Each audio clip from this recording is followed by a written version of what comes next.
السلام علیکم ورحمۃ اللہ وبرکاتہ نحمدہ ونصلی علی رسولہ الکریم بسم اللہ الرحمن الرحیم۔ حضور احمد مجتبیٰ محمد مصطفیٰ صلی اللہ تعالیٰ علیہ وسلم کے والدین کے ایمان کے تعلق سے علماء کے جو اقوال ہیں اور جو حدیث میں آیا ہے وہ میں آپ تک پہنچا رہا ہوں۔ آپ حضرات غور سے سنیں اور مکمل سنیں۔ اگر آپ نے ہمارے چینل کو سبسکرائب نہیں کیا ہے تو سبسکرائب کر دیں۔ حضور صلی اللہ تعالیٰ علیہ وسلم کے والدین کریمین کے بارے میں علماء کا اختلاف ہے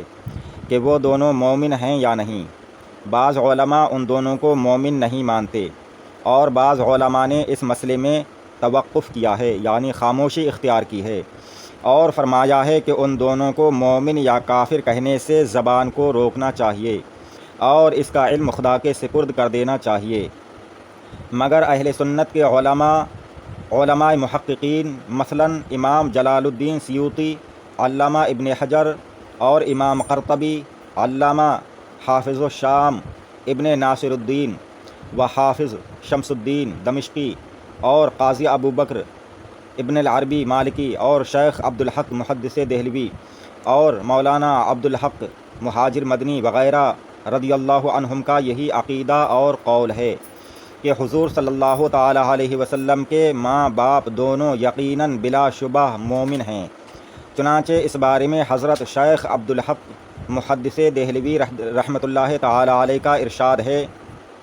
کہ حضور صلی اللہ تعالیٰ علیہ وسلم کے والدین کو مومن نہ ماننا یہ علماء متقدمین کا مسلک ہے، لیکن علماء متأخرین نے تحقیق کے ساتھ اس مسئلہ کو ثابت کیا ہے کہ حضور صلی اللہ تعالیٰ علیہ وسلم کے والدین بلکہ حضور صلی اللہ علیہ وسلم کے تمام آباء و اجداد حضرت آدم علیہ السلام تک سب کے سب مومن ہیں، اور ان حضرات کے ایمان کو ثابت کرنے میں علماء متأخرین کے 3 طریقے ہیں۔ اول یہ کہ حضور صلی اللہ تعالیٰ علیہ وسلم کے والدین اور آباء و اجداد سب حضرت ابراہیم علیہ السلام کے دین پر تھے، لہٰذا مومن ہوئے۔ دوم یہ کہ تمام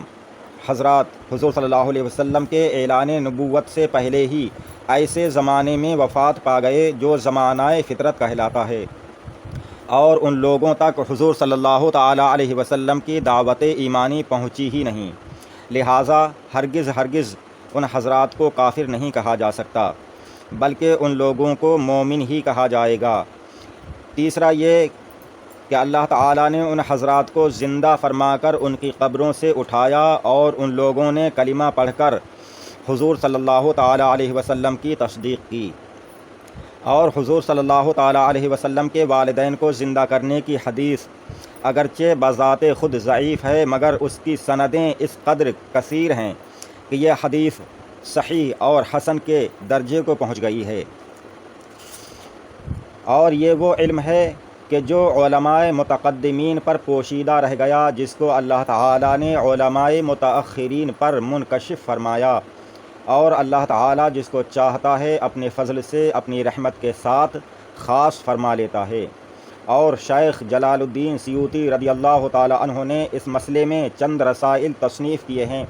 کچھ کتابیں لکھی ہیں اور اس مسئلے کو دلیلوں سے ثابت کیا ہے اور مخالفین کے شبہات کا جواب دیا ہے۔ بہت سارے علماء نے، ائمہ کرام نے اس کے تعلق سے لکھا ہے۔ امام قرطبی نے اپنی کتاب تذکرہ میں تحریر فرمایا کہ حضرت عائشہ نے فرمایا کہ حضور صلی اللہ تعالیٰ علیہ وسلم جب حجۃ الوداع میں ہم لوگوں کو ساتھ لے کر چلے اور اس گھاٹی پر گزرے جہاں کہ حضرت آمنہ رضی اللہ تعالیٰ عنہا کی قبر ہے، حضور صلی اللہ علیہ وسلم کی والدہ محترمہ کی قبر ہے، تو رنج و غم میں ڈوبے ہوئے رونے لگے، اور حضرت عائشہ فرماتی ہیں کہ حضور صلی اللہ تعالیٰ علیہ وسلم کو روتا دیکھ کر میں بھی رونے لگی۔ پھر اللہ کے رسول صلی اللہ تعالیٰ علیہ وسلم اپنی اونٹنی سے اتر پڑے اور کچھ دیر کے بعد میرے پاس تشریف لائے، تو خوش اور مسکراتے ہوئے تشریف لائے۔ حضرت عائشہ نے فرمایا کہ میں نے دریافت کیا کہ یا رسول اللہ صلی اللہ علیہ وسلم، آپ پر میرے ماں باپ قربان ہوں، کیا بات ہے کہ آپ رنج و غم میں ڈوبے ہوئے اونٹنی سے اترے اور واپس لوٹے تو شاداں فرحاں مسکراتے ہوئے تشریف فرما ہوئے؟ حضور صلی اللہ علیہ وسلم نے ارشاد فرمایا کہ میں اپنی والدہ حضرت آمنہ کی قبر کی زیارت کے لیے گیا تھا، اور میں نے اللہ تعالیٰ سے سوال کیا کہ وہ ان کو زندہ فرما دے، تو خداوند تعالیٰ نے ان کو زندہ فرما دیا اور وہ ایمان لائیں۔ سبحان اللہ۔ اسی طرح سے ایک دوسری کتاب میں ہے کہ ہر وہ شخص جو کفر کی حالت میں مر گیا ہو اس پر لعنت کرنا جائز ہے، بجز یعنی سوائے حضور صلی اللہ تعالیٰ علیہ وسلم کے والدین کے، کیونکہ اس بات کا ثبوت موجود ہے کہ اللہ تعالیٰ نے ان دونوں کو زندہ فرمایا اور یہ دونوں یعنی حضور صلی اللہ علیہ وسلم کے والدین دونوں ایمان لائے۔ یہ بھی ذکر کیا گیا ہے کہ حضور صلی اللہ تعالیٰ علیہ وسلم اپنے ماں باپ کی قبروں کے پاس روئے اور ایک خشک درخت زمین میں بو دیا، خشک لکڑی زمین میں گاڑ دی اور فرمایا کہ اگر یہ درخت ہرا ہو گیا تو یہ اس بات کی علامت ہوگی کہ ان دونوں کا ایمان لانا ممکن ہے، چنانچہ وہ درخت ہرا ہو گیا۔ پھر حضور صلی اللہ تعالیٰ علیہ وسلم کی دعا کی برکت سے وہ دونوں اپنے قبروں سے نکل کر ایمان لائے، اسلام لائے اور پھر اپنی قبروں میں تشریف لے گئے۔ اور ان دونوں کا زندہ ہونا اور ایمان لانا عقلاً محال ہے، شرعاً محال نہیں، کیونکہ قرآن شریف میں ہے اور قرآن شریف سے ثابت ہے کہ نبی بنی اسرائیل کے مقتول نے زندہ ہو کر اپنے قاتل کا نام بتایا۔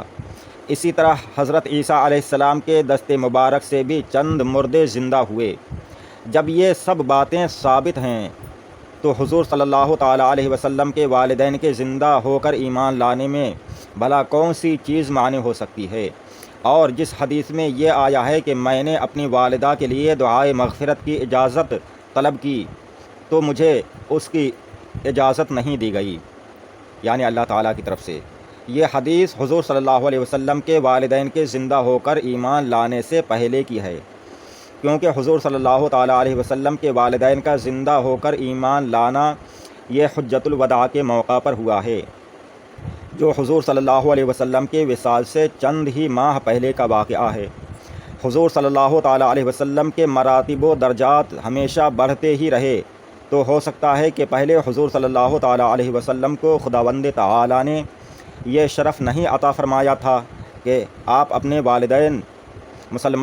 کے والدین مسلمان ہوں، مگر بعد میں اس شرف کو اور فضل کو بھی اللہ تعالیٰ نے آپ کو سرفراز فرما دیا کہ آپ کے والدین کو صاحب ایمان بنا دیا۔ اور قاضی امام ابو بکر ابن عربی مالکی سے یہ سوال کیا گیا کہ ایک شخص یہ کہتا ہے کہ حضور صلی اللہ علیہ وسلم کے آباء و اجداد جہنم میں ہیں، تو امام قاضی ابو بکر نے فرمایا کہ یہ شخص ملعون ہے، کیونکہ اللہ تعالیٰ نے قرآن مجید میں ارشاد فرمایا ہے کہ ان الذین یؤذون اللہ ورسولہ لعنہم اللہ فی الدنیا والآخرہ، یعنی جو لوگ اللہ اور اس کے رسول کو ایذا دیتے ہیں اللہ تعالیٰ ان کو دنیا اور آخرت میں ملعون کر دے گا۔ حافظ شمس الدین دمشقی علیہ الرحمہ نے اس مسئلے کو اپنے نعتیہ اشعار میں اس طرح بیان فرمایا ہے۔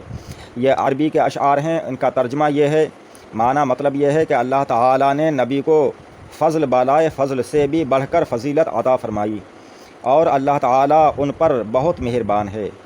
کیونکہ خداوند تعالیٰ نے حضور کے ماں باپ کو حضور پر ایمان لانے کے لیے اپنے فضل لطیف سے زندہ فرما دیا۔ سبحان اللہ۔ تو تم اس بات کو مان لو کیونکہ خداوند قدیم اس بات پر قادر ہے، اگرچہ یہ حدیث ضعیف ہے۔ اسی طرح سے حضرت علامہ شیخ عبدالحق مہاجر مدنی رحمۃ اللہ تعالیٰ علیہ نے تحریر فرمایا ہے، اور علامہ ابن حجر نے مشکات کی شرح میں فرمایا ہے کہ حضور صلی اللہ تعالیٰ علیہ وسلم کے والدین کو اللہ تعالیٰ نے زندہ فرمایا یہاں تک کہ وہ دونوں ایمان لائے اور پھر وفات پا گئے۔ یہ حدیث صحیح ہے، اور جن محدثین نے اس حدیث کو صحیح بتایا ہے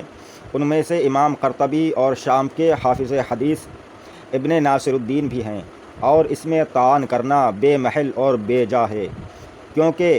کرامات اور خصوصیات کی شان ہی یہی ہے کہ وہ قواعد اور عادات کے خلاف ہوا کرتی ہیں۔ چنانچہ اللہ کے رسول صلی اللہ تعالیٰ علیہ وسلم کے والدین کا موت کے بعد اٹھ کر ایمان لانا، یہ ایمان ان کے لیے نافع ہے، حالانکہ دوسروں کے لیے یہ ایمان مفید نہیں۔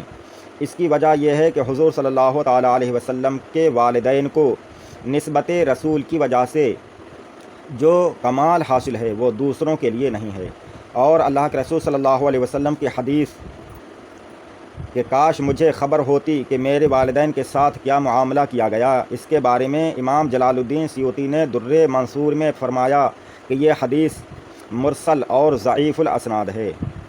بہرکیف مندرجہ بالا اقتباسات جو معتبر کتابوں سے ہم نے بیان کیے ہیں، ان کو سمجھ لینے کے بعد حضور صلی اللہ تعالیٰ علیہ وسلم کے ساتھ والہانہ عقیدت اور ایمانی محبت کا یہی تقاضا ہے کہ حضور صلی اللہ تعالیٰ علیہ وسلم کے والدین اور تمام آباء و اجداد بلکہ تمام رشتہ داروں کے ساتھ ادب و احترام کا التزام رکھا جائے، سوائے ان رشتہ داروں کے جن کا کافر اور جہنمی ہونا قرآن اور حدیث سے یقینی طور پر ثابت ہے، جیسے کہ ابو لہب اور اس کی بیوی وغیرہ۔ باقی تمام قرابت والوں کا ادب ملحوظ رکھنا لازم ہے، کیونکہ جن لوگوں کو حضور صلی اللہ تعالیٰ علیہ وسلم سے نسبت قرابت حاصل ہے، ان کی بے ادبی اور گستاخی یقیناً حضور صلی اللہ تعالیٰ علیہ وسلم کی ایذا رسانی کا باعث ہوگی، اور قرآن کا فرمان پڑھ چکے کہ جو لوگ اللہ اور اس کے رسول کو ایذا دیتے ہیں وہ دنیا اور آخرت میں ملعون ہے۔ اس مسئلے میں اعلیٰ حضرت امام اہل سنت امام احمد رضا خان فاضل بریلوی رضی اللہ تعالی عنہ کا ایک محققانہ رسالہ بھی ہے، جس میں آپ نے نہایت ہی مفصل اور مدلل طور پر یہ تحریر فرمایا ہے کہ حضور صلی اللہ تعالیٰ علیہ وسلم کے آباء و اجداد موحد اور مسلم مومن ہیں۔ آپ حضرات ہمارے اس چینل کو سبسکرائب کریں، اور باقی انشاءاللہ تعالی آگے بیان ہوگا۔ آپ حضرات ہمارے چینل سے جڑے رہیں۔ السلام علیکم، خدا حافظ۔